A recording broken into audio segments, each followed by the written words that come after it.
चला तर आज बघूया आपण दीदींच्या हातची तांदळाची खीर. तर खीर बनवायच्या अगोदर काय करायचं, एक तांदूळ एका 15-20 मिनिटं किंवा अर्धा तास भिजत घालायचा. कोणता पण तांदूळ असेल तरी पण चालतोय. नंतर कढई गरम करायची, 3-4 चमचे तूप घालायचं आणि उभा कट केलेले काजू आणि बदाम ते तुपामध्ये परतून घ्यायचं. आता जे आपण तांदूळ भिजत घातला होता ना, त्याला मिक्सरमध्ये थोडंसं जाडसर असं बारीक करून घ्यायचं आणि तो तांदूळ पण तुपामध्ये परतायचा. जोपर्यंत तेल सुटत नाही, तूप सुटत नाही तोपर्यंत परतत राहायचा.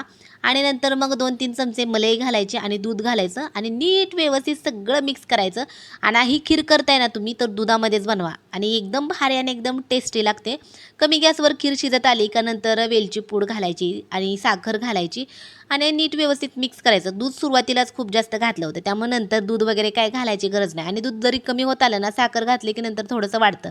मस्त अशी आपली तांदळाची खीर तयार झाली. लगेचच आम्ही गरमागरम जेवण करून घेतलं. खीर कशी झाली नक्की सांगा. अशा पद्धतीने एकदा नक्की करा. खूप म्हणजे खूप भारी झाली होती. चला तुम्ही या जेवण करायला आणि बाय.